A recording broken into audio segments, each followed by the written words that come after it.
Good evening.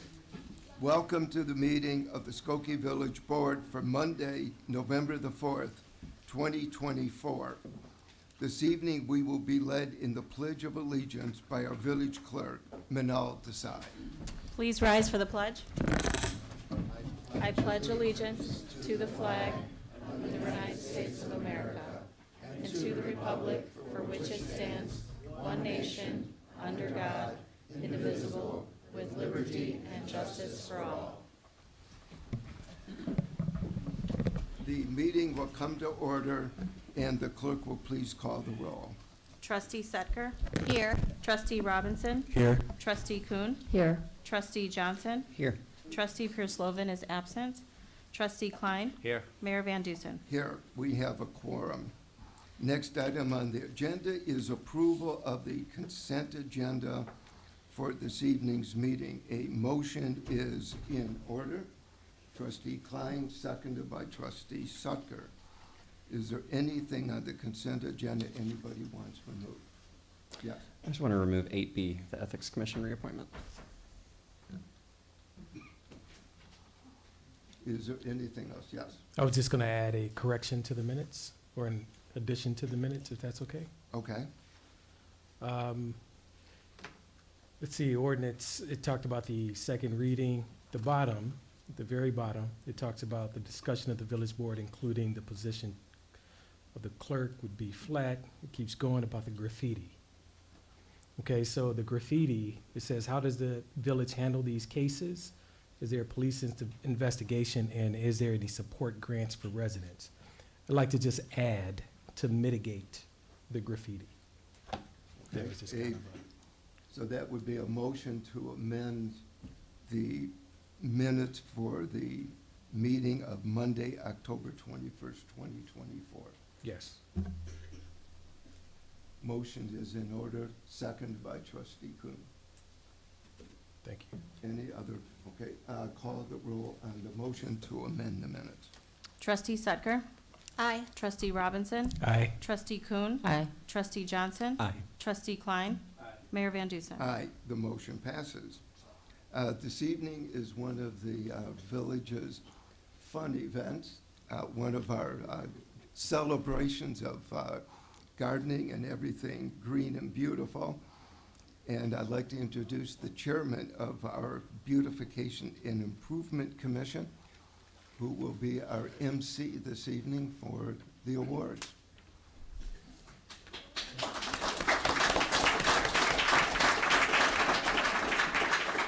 Quinn. I'm not so sure it's mic here.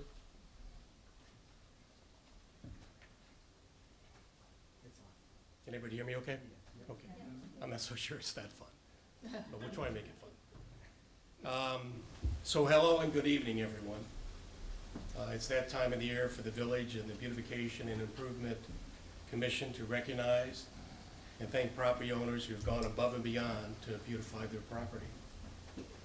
It was a banner year with 80 property submissions and 28 winners this year. So our collective congratulations are extended to all the residents nominated for consideration for the recognition tonight. And to our winners and all of our participants, your effort to beautify your property is exemplary and an inspiration to the residents of Skokie. Part of that recognition is this little nifty yard sign that some of you may have seen and already planted, so thank you for that. I also want to thank the people and members of our commission for their work to help us get here today. The work, organization, and focus of our staff liaison and village forester, Kathy Stevens, and her intern, and the coordinator judging led by Commissioner Wiloni Page and George Hutchek were integral to the successful culmination of this popular program. And I'd like to thank our members who scouted properties across Skokie and encouraged property owners to participate in the awards program. A special shout out to members who judged and scored the numerous properties submitted. Many of our commission members and staff are here tonight. If you could just take a second and stand so we can recognize your efforts.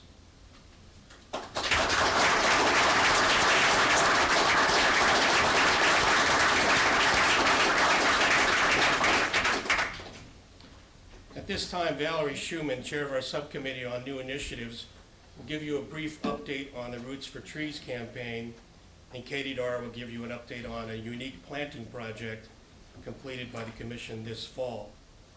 We'll then show you a video vignette of the winning properties, and Vice Chair Mitchell Sandler will proceed to announce the winners, who will be asked to come forward for their award and have a photograph taken with the mayor. We will conclude by inviting our winners and their guests to a brief reception down this hallway to an event room toward the back here. Okay, Valerie, take it away.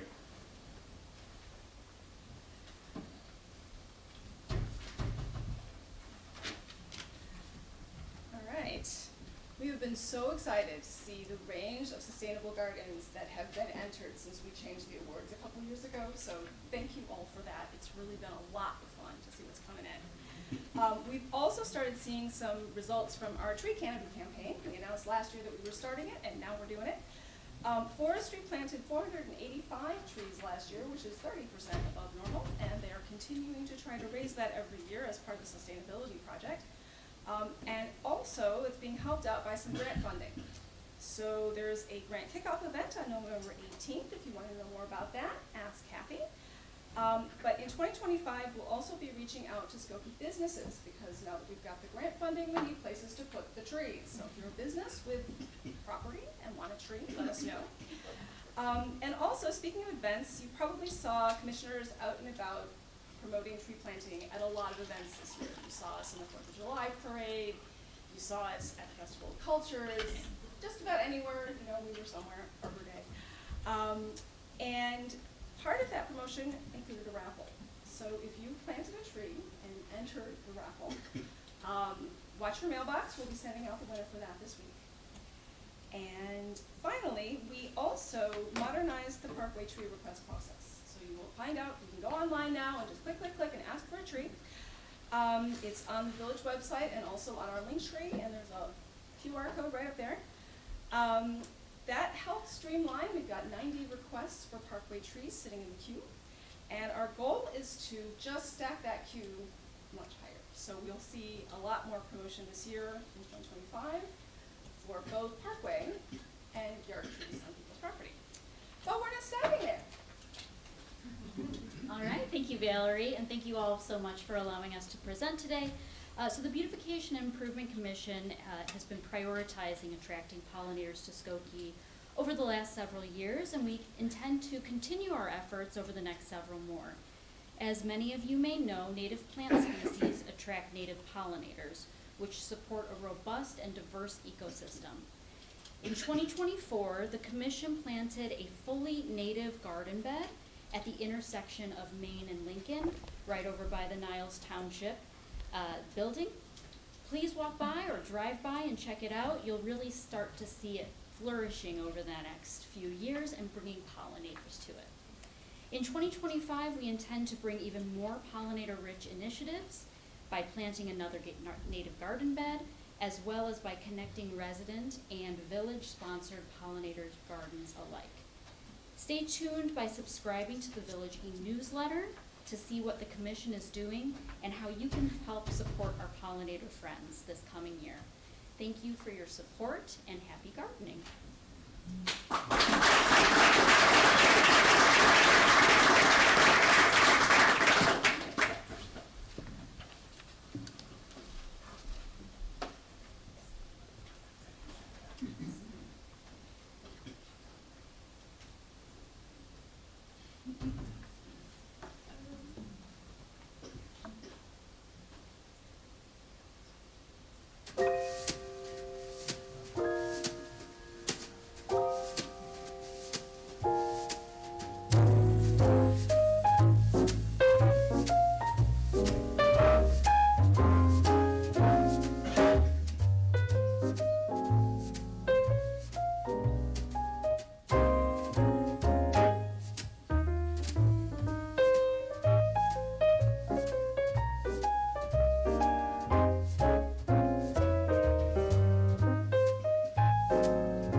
Good evening, ladies and gentlemen. My name is Mitchell Sandler. I'm going to be announcing the awardees. When your name is called, please come up. I'll have your name. Please come up and you'll receive your plaque and a photo opportunity with the mayor. The first group I'm going to announce were the best plaque winners. Mr. Joe Mashik.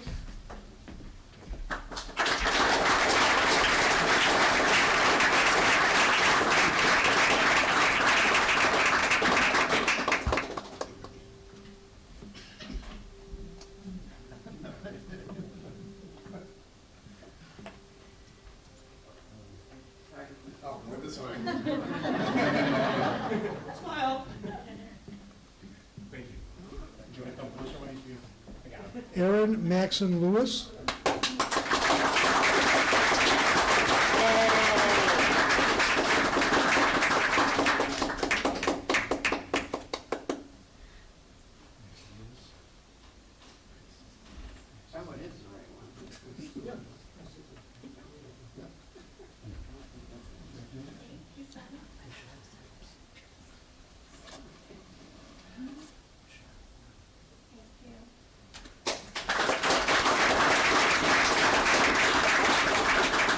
Michelle Horn.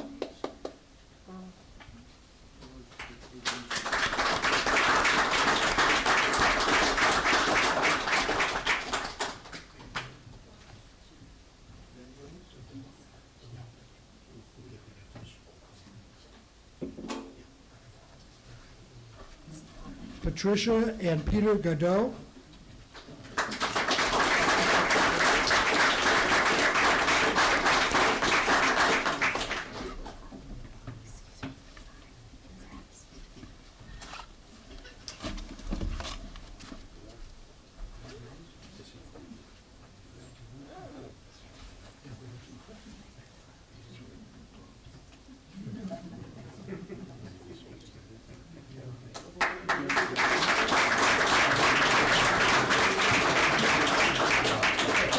Patricia Browder.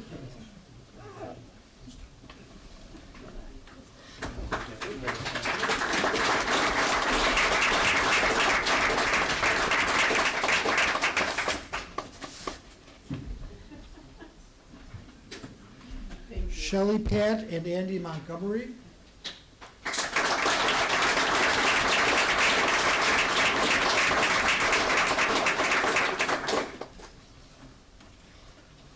Tomomi Suwa.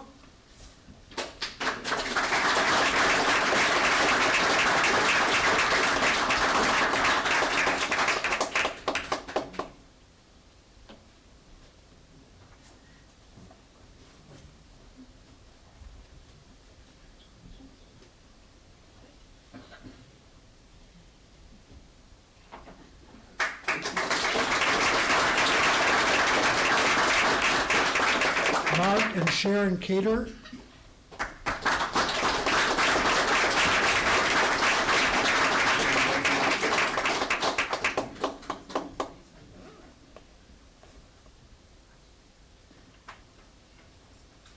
Sharon and Doug Steckel.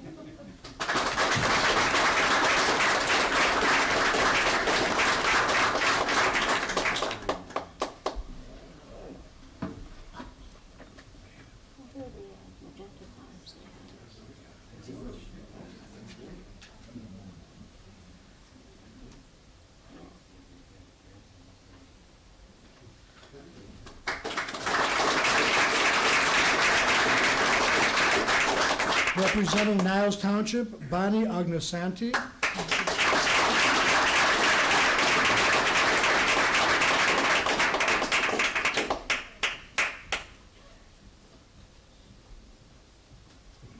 She does the gardening all by herself.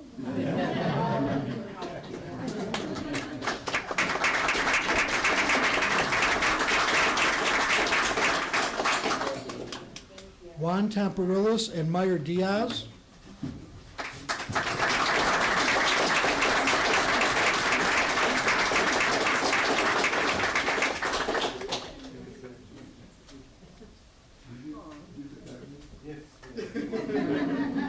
They help you with that.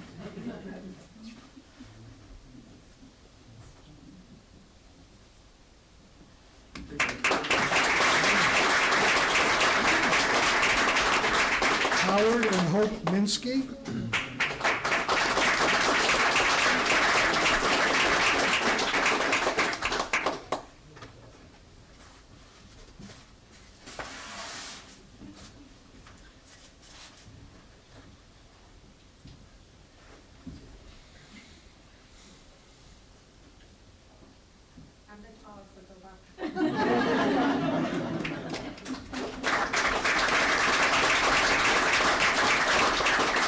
Javier and Letitia Montoya.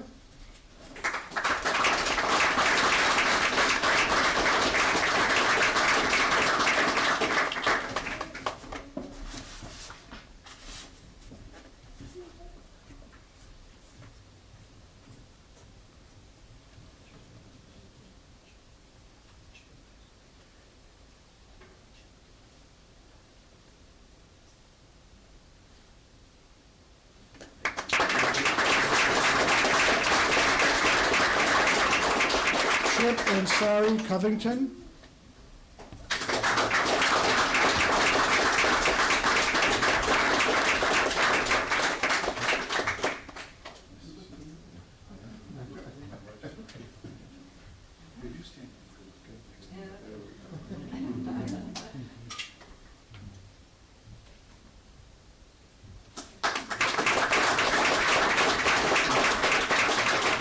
Mania Sprang.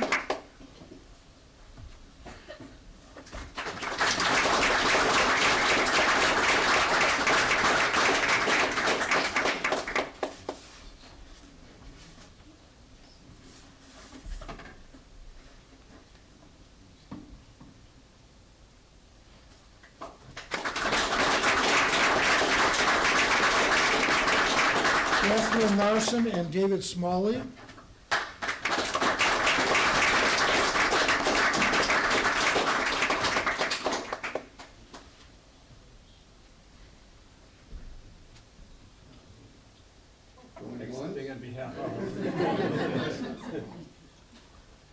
Larson and Smalley? Okay. Ron Schrag?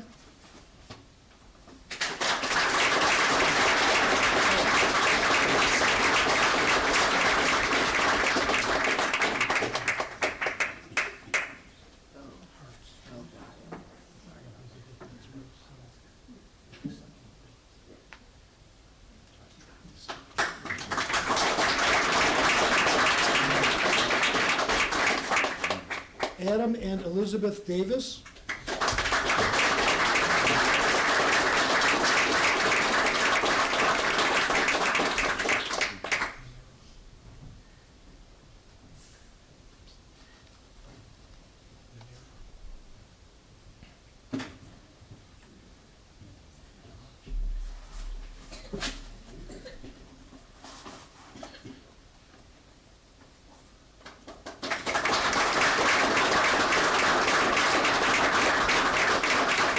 Amy Namira.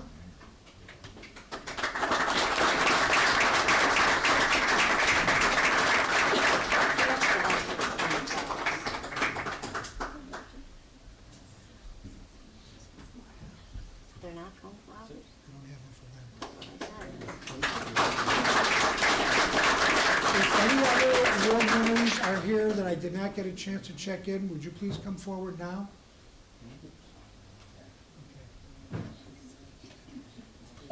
At this time, we're done with the award presentations. We invite the winners and the commission members to join us in the back room for light refreshments.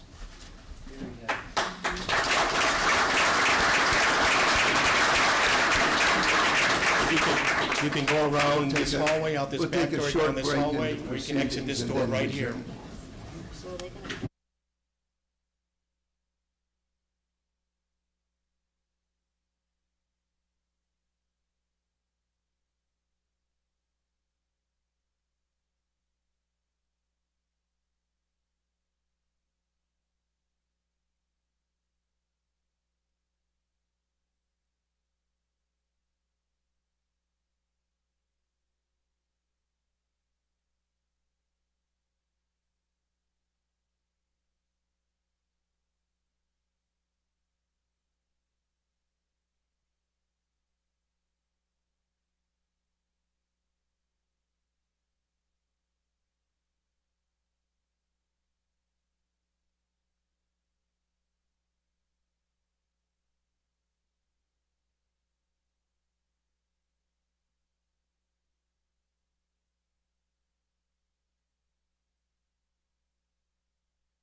by this evening's consent agenda vote, there are a couple appointees to commissions that were approved this evening, and I would like to recognize them. To the Performing Arts Center Board, Chip Covington.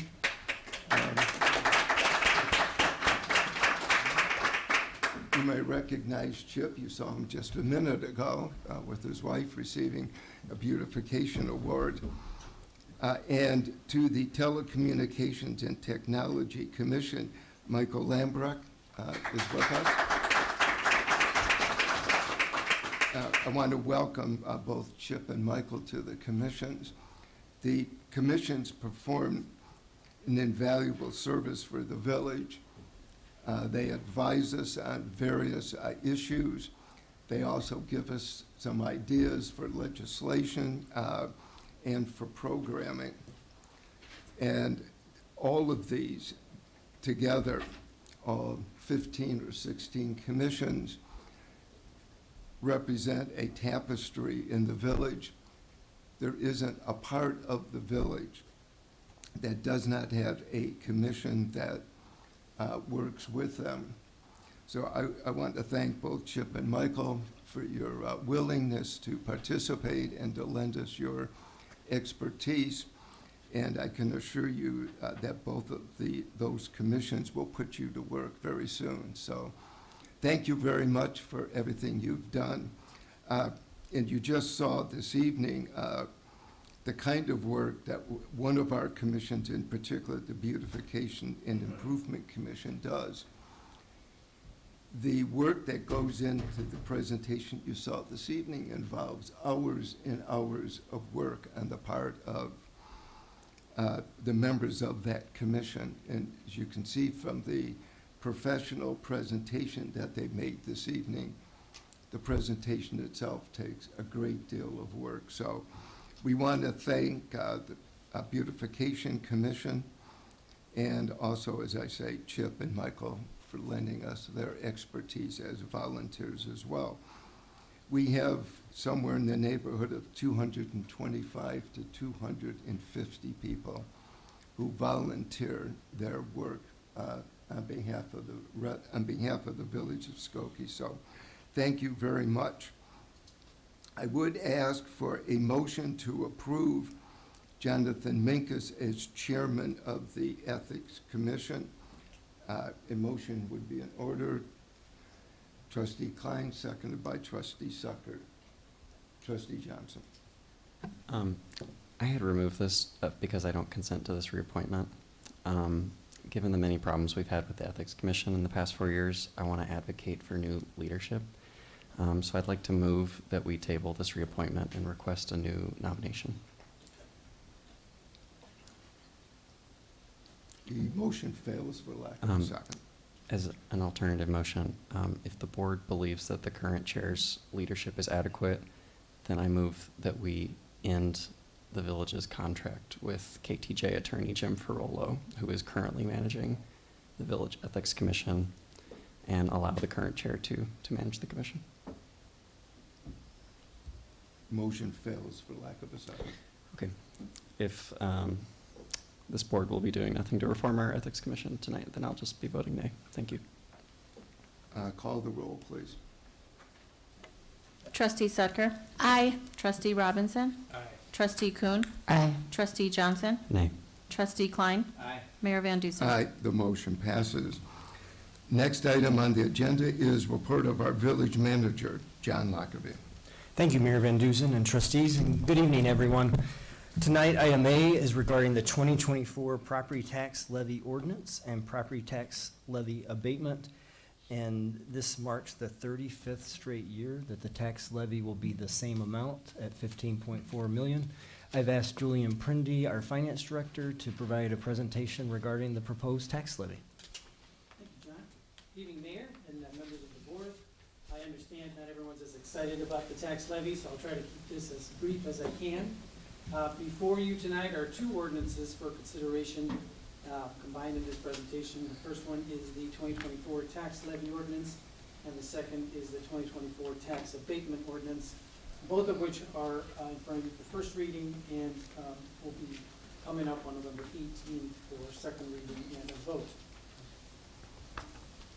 A brief highlights of the presentation. Again, in 1990, the tax levy was $15,456,695.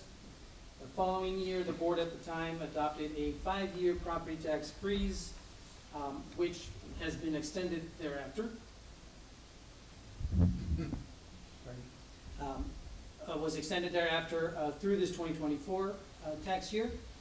As John mentioned, 2024 is the 34th consecutive year of the freeze policy, but it also means that it's the 35th straight year that the village has levied the same exact amount on Skokie properties, and that is no small feat.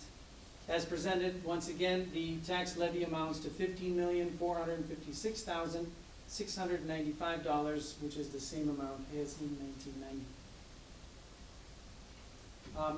For the benefit of the audience and folks watching this later on, just a brief note on how taxes are determined and how they make it to tax bills. Taxing entities like the village and park district, library, school districts, and so on, determine the levy amount that they need from property taxes through their budgetary process and policies they have in place. For the village, that happens around March, April, during our budget hearings. Elected officials like yourselves vote on the levy amount, and then that vote through an ordinance is communicated to Cook County for processing. The county assesses, and the county does this through several offices and staff. The county assessor assesses each property's market value and then an assessed value for tax purposes. The Illinois Department of Revenue jumps in and provides an equalizing factor to bring the assessed value closer to state statutes, which is about 33%. That multiplication creates the equalized assessed valuation, the EAV, or what we refer to as the tax base, essentially, for every taxing entity. The Cook County clerk then takes the levy amounts that we communicate to them, divides them by the EAV, and creates what's called the tax rate. Each property owner is then billed by the county assessor, by the county treasurer, an amount which is equal to the tax rate times their property's EAV. Payments are then made to Cook County Treasurer for the taxing districts like the village on a preset distribution schedule. We mentioned the equalized assessed valuation, the tax base. This chart depicts the village's equalized assessed valuation starting in 1990 and all the way through the 2023 tax year, which is the most recent we have available. In 1990, the total tax base for village properties was $1 billion, just about $1 billion. For 2023, that amount has gone up to $3.2 billion, a 205% increase overall, which equals out to about 3.79% annually. The pie chart at the bottom of this screen represents the breakdown of the tax base. The large green section represents residential, which is 62%, just over 62%. Commercial in the gray at 29.2%, and then 8.6% industrial. Less than 1% of our property is railroad. As you know, we do have the yellow line running through town. As far as property counts, just under 4,000 commercial properties, just under 500 industrial, almost 22,000 residential, and then just over 200 in vacant lots. Just a brief note on how inflation impacts tax levies generally and what that impact has been for us. You're all familiar with inflation. You see it in your day-to-day lives when grocery prices increase and gasoline prices increase. We as an organization face inflation year after year with our budgets through contracts, again, and supply purchases. It's important, because typically we like to stay at least to keep up with inflation. That is, common sound financial advice. Because of the frozen property tax levy, the village has not kept up with inflation for at least the tax levy. And what that has meant is very good news for Skokie properties. Had we kept up with inflation through the years, today's levy before you would be 31 million, just over 31 million, and not 15.5. That increase would be double, essentially, $15,559,963 higher than the levy presented tonight. Cumulatively, from 1990, property owners would have paid $243 million to the village alone. The average household today for this 2024 levy presented would have to come up with an additional $432, and the average business with an additional $1,234. Another way to depict the impact of inflation and that essentially inflation that we have not captured is looking at this chart. The green area represents the flat amount collected through time. The x-axis there is the years, and then the red area is the potential inflation-adjusted levy, culminating with that 31 million figure that would have to be the 2024 levy had we kept up with inflation. Because the village has maintained a frozen levy at an actual frozen amount, because the EAV has increased by about 3.79% annually, and because the other taxing districts, again, the property tax bills, if you have taken a look at them, you will see many lines representing the various entities that tax property. Because those entities have somewhat kept up with inflation or increased their share, the most notable impact today is that the village's share on a property tax bill has gone from 16% back in 1990 to under 6%, 5.61%, with a 2023 tax year. Again, that's the most recent one we have available in full data. You can see the breakdown of the various taxing districts, like the Park District Library, the county. The largest portion of your property taxes, as you're well aware, goes to the school districts. School districts are non-home rule entities. They have no ability to tax other items or other services or goods. They rely exclusively on the property tax and state aid, which was, as I understand, intentional at the time when the freeze was implemented, was to, in fact, help the smaller districts maintain their funding to provide their services. And another way to look at this chart is to see how the progression of the years has meant that the share of the village's property tax in 1990 has just been reallocated to the remaining taxing bodies, predominantly the school districts, which I believe this 2023 year represents just over 72%, up from about 55, 56% in 1990. Just a couple of slides on the actual uses of the frozen levy the village collects. These are out of our fiscal 2025 budget. The 15.5 million, about $1.1 million, just under $1.1 million, goes to fund public services. $3,097,000 goes to fund pensions, and this is non-public safety pensions specifically. And the large majority of it, about $11.3 million, goes to fund outstanding debt. A note on that debt, in total, the village for this fiscal 25 year will pay $17.6 million in debt service, and that's principal and interest towards 5 outstanding debt series. We mentioned about $11.3 million in property taxes goes towards debt, and you can see the breakdown of that. $10.4 million, $10,391,000 goes to pay the pension obligation bonds, which the board may recall in 2022 we issued in order to gain some savings on funding the public safety pensions. And then the very last line of this table, $886,000 from the general property tax goes to fund the 2019 debt series, which was issued to refinance the police facility bonds issued in 2010. But this is just an informational slide to show how we go about funding debt in general. 10.4 from, about 11.2 in total from property taxes.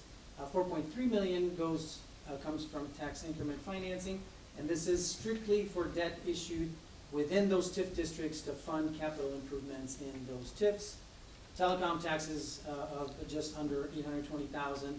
That is again exclusively dedicated to the police station facility. And then intergovernmental, you may be aware that the library, as almost a component unit of the village, does not have the ability to issue debt on their own. The village has to be the conduit through which they both issue debt and levy to repay that debt. About 1.2 million in the total amount of debt service for the year belongs to the library and is paid by the library's property tax levy, which we'll cover in one of these future slides. Right into the Skokie Public Library. As I mentioned, the library is a separate entity. Their board determines their levy need while working with staff, and I see Richard Kong, the executive director, is here. He can answer any questions on the library later on if needed. The library staff with the board determine a levy amount for the public library. They vote on it, but because they cannot take action directly with the county, the village serves as the conduit for this process. The 2024 tax levy for operations for the library is $12,272,936. And this operational levy combined with a prior slide tax levy for debt, which is 12.2, in total is $13,744,486, which represents a 2% increase from the prior year. This amount is also included in the levy ordinance to be communicated to the county. As I mentioned, there are two ordinances in front of you for consideration tonight. The second ordinance is the tax abatement. In short, the village has 5 current debt series, 2013, 16, 18, 19, and 2022. Each time we issue a debt series, an ordinance is filed with Cook County, which in essence directs the county to levy a specific amount each year to cover both principal and interest for that particular year. This is essentially what general obligation means. The full faith and credit of the organization is filed with the county. That amount would be levied and debt would be repaid unless we take action tonight to reduce that amount because of available funding through other sources. The first 3 lines in this table represent the 2013, 16, and 18 debt series. Those are to fund improvements in the village's downtown science and technology TIF. And as such, those 3 levy amounts will be covered through tax increment financing.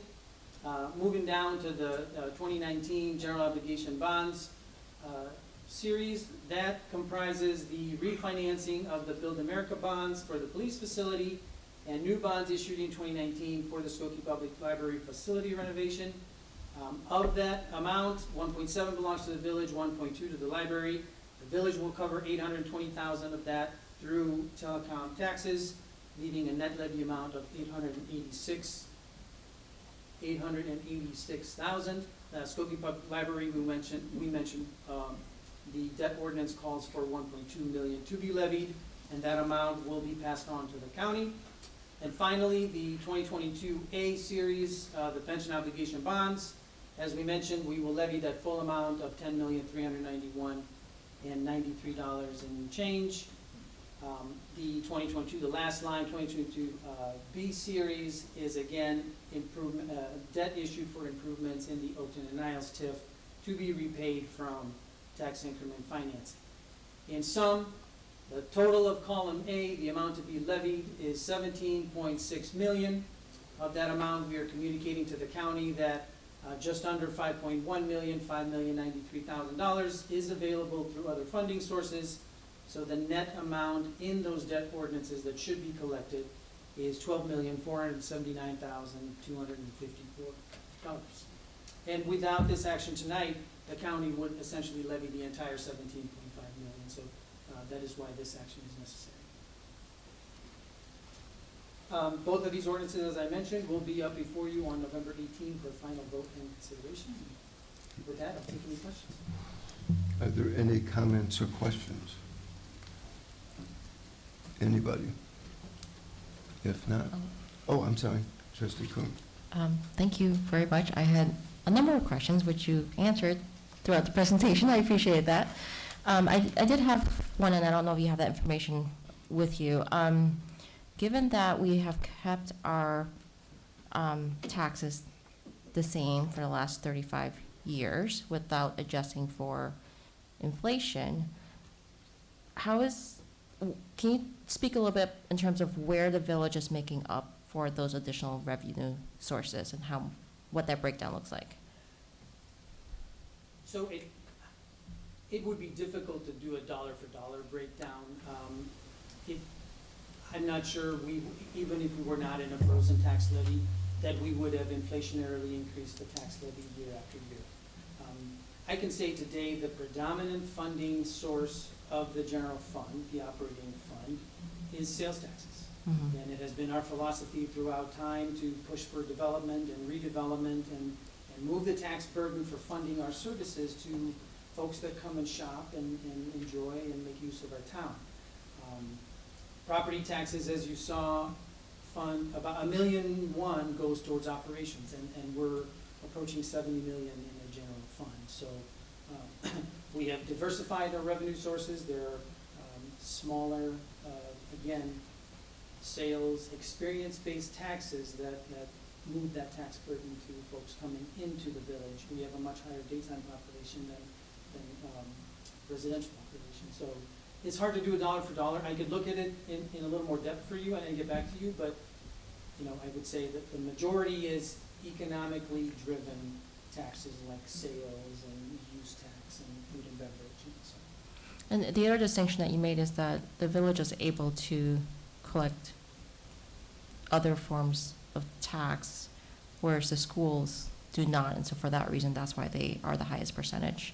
That is correct, yes. They're non-home rule, essentially two ways of raising money, property tax and state aid, and they really don't have anywhere to turn. So, as I mentioned, I do believe that was intentional at the time, but I wasn't here, to allow the schools as much room. They are subject to PTEL, the Property Tax Extension Limitation Law, which caps their growth to essentially inflation outside of new properties. So it's a different way to fund services and a much more limited way, I would say. Okay, thank you.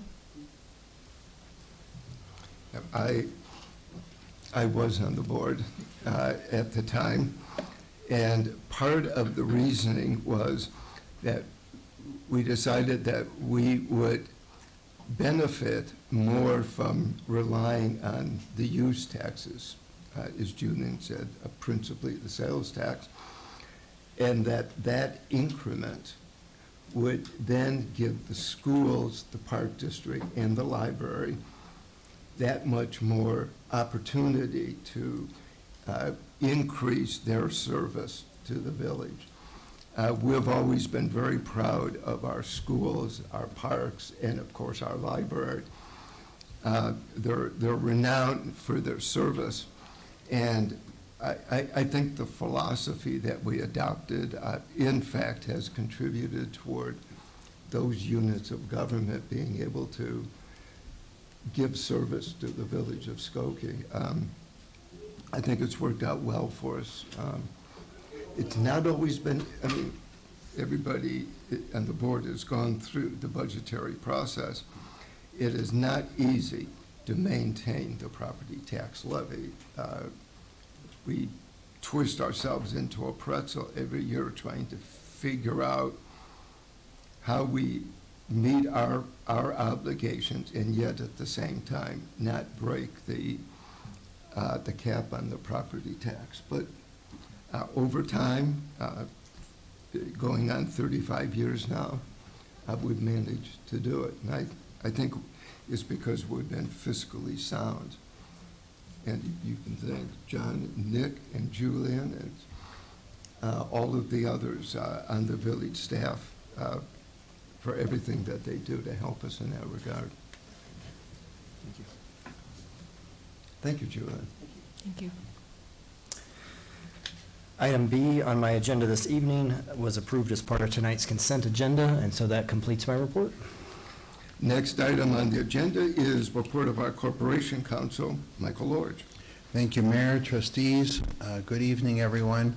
We have no report from the Corporation Counsel's office tonight. That would conclude my report, therefore. Next item is public comment. Is there anybody who wishes to address the village board?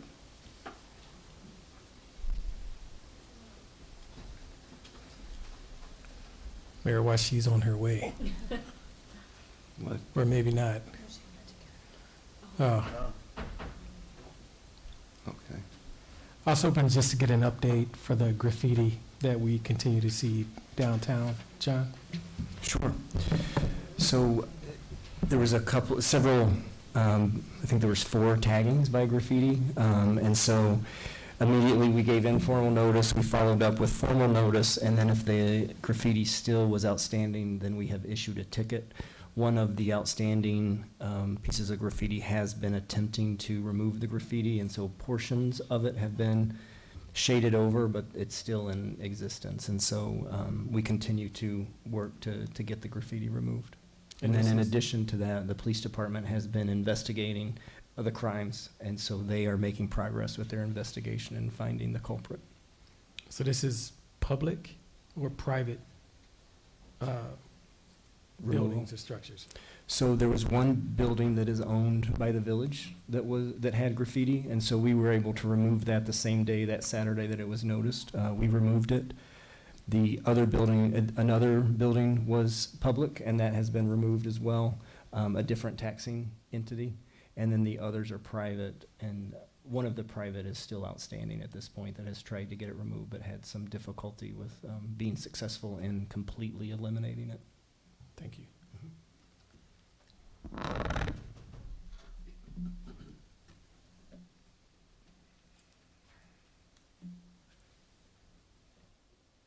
So the other person who wanted to give a public comment decided she changed her mind, she doesn't want to do it. And this is not what she was gonna talk about. But, I was under the impression that tonight we were gonna talk about, backyard chickens. And it happens to be that yesterday, I was in rural Wisconsin, and there was this yard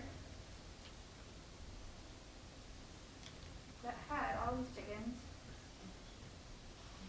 And I don't know if you can hear this, but they're pretty quiet, and they're just like sitting there minding their own business.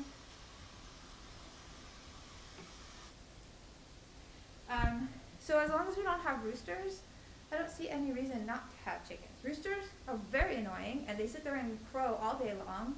I can tell you this from personal experience. But I urge the board to consider that, and I hope that it's on the next agenda. Thank you. Thank you.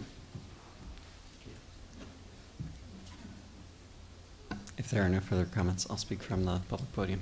Thank you.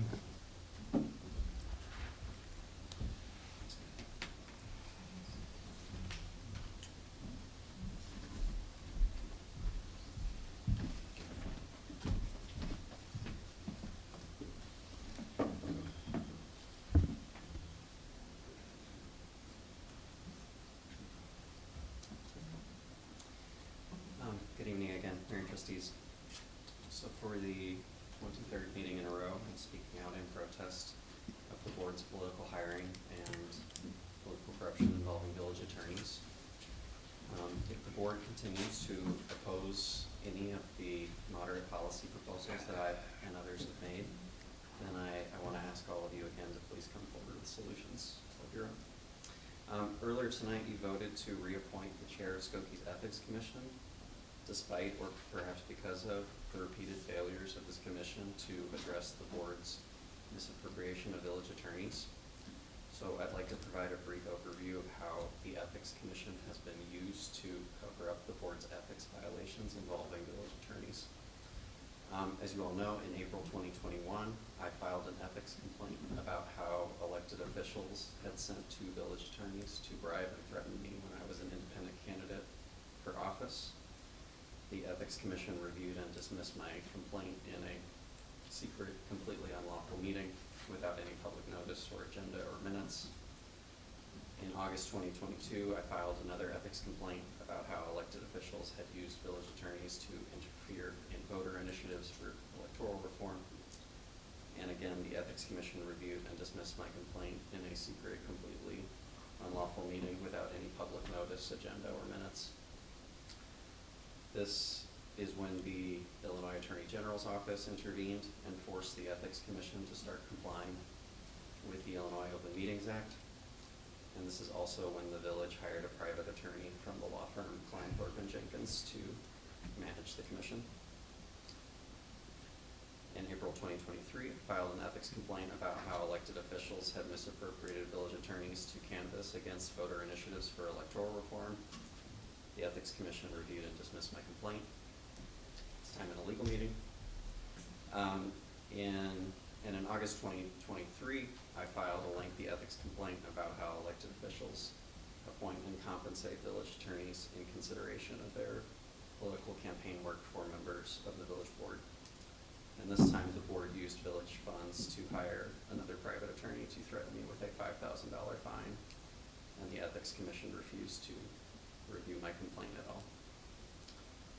Mayor and trustees, in the past 3.5 years, you have witnessed the failure of our Ethics Commission to properly review ethics complaints, and you have been told that our ethics code is insufficient to hold village officials accountable for some really overt acts of misconduct, and yet the board has done nothing to reform our Ethics Commission or our ethics code. Mayor and trustees, once again, That's the 3 minutes. I'll just ask you to reform Skoki's legal department once again. Thank you. And I might point out that each and every time, the Ethics Commission unanimously voted that the complaints had no bearing and were spurious. The Ethics Commission is composed of a rabbi, at that time a Protestant minister, and an attorney. And because of action taken by the village, we also have a liaison to the commission, which is an expert in the Open Meetings Act and is a licensed attorney. To allege that a rabbi and a Protestant minister and a licensed attorney would engage in some kind of spurious activity is beyond reason. Each one of these complaints are politically motivated, and they've been presented by somebody who is seeking political office and is using them for that reason. And so, and I might point out that, in fact, one of the members of the commission was a supporter of Mr. Johnson, and he voted each time against the allegations that were made. So, is there anybody, Trustee Kuhn, I believe you wanted to make some comments. I do, actually, given that we continue to be at a political impasse, and considering that there is growing division in our community, I do want to make sure that we're also taking time to uplift the good work that is happening in Skokie, and the good things that are happening when everyday people come together and work together towards a common goal. So October 17th, the Early Childhood Alliance had their official grand opening. If you have not visited this place, it is very beautiful. They now have their own space at 5504 Oakton Street in Skokie. The ECA is a collective of over 45 multi-sector organizations, including the Village of Skokie, the Skokie Public Library, and others. These organizations from all sectors are committed to helping improve the lives of young children 0 to 5 years old and their families in the Niles Township area. Their mission is to advocate for and coordinate comprehensive community-based support for young children and their caregivers that promote equity and honor our strength and diversity. They have liaisons, family liaisons that are representatives from different cultural communities within Niles Township. Currently, they have family liaisons who speak Urdu, Dari, Farsi, Arabic, Assyrian, and Spanish. The family liaisons provide critical services to families, such as assisting families with enrollment in services, completing intakes, interpreting home visiting services, connecting families with WIC, SNAP, and other benefits, and helping families access health care services, including interpretation during biweekly parent support groups, and making financial and emergency assistance available, and other communication that are necessary for families to build a past quality of life. So I want to take the opportunity and highlight these stories because there are many people in our community that are doing great things, and they're able to come together and work across their differences, and I want to use this opportunity to uplift those stories. Thank you. Are there any other comments? If not, Trustee Sucker. Thank you, Trustee Kuhn. I move we adjourn. And be sure to vote tomorrow if you haven't voted already.